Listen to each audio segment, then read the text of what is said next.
Hollywood to Miss Ito. Magandang hapon, tanghali. Medyo mainit ngayon unlike dun sa mga araw na nakaraan. Sobra pong malamig and kakagising ko lang. Hinahanap nyo ba sila? Siesta time yung dalawa, si Nanay tsaka si Kyler. Hi, Kai daw. Suplad. Kakagising lang na ate ninyo. Hello, tumaaraw. Siyempre, alam ko namang itatanong nyo, Miss A, namimiss na namin yung ulam of the day ninyo. Ano bang ulam nyo? O, eto na. Ang ulam namin ay pusit. Di ba nag-grocery kagabi? At mga seafood kami ngayon. Eto, hindi na dapat iaano pa to ni Nanay eh. Gagataan, pero nilagyan na lang, in-steam na lang. Masarap yung pusit, guys. Kumuha na ako ng kanin. Sarap.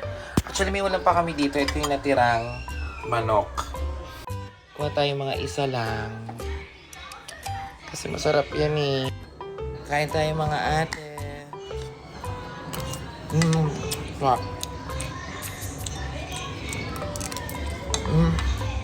Hindi masyadong mainit. Pinatay ko kasi agad eh. Kayo guys, anong ulam nyo? Ang sarap ng ano no, alimango. Sarap. Ano ulam nyo guys? Ay mataba ito. Diba nag-grocery kami kahapon kaya? Ito yung kalugtong. Sarap dahil. Marami siyang laman.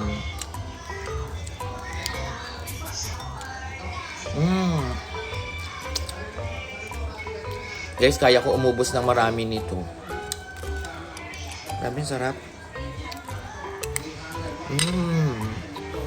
Oh guys, kakain muna ako ha.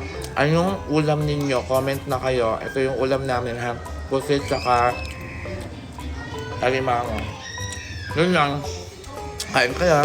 Hello to Miss Ata.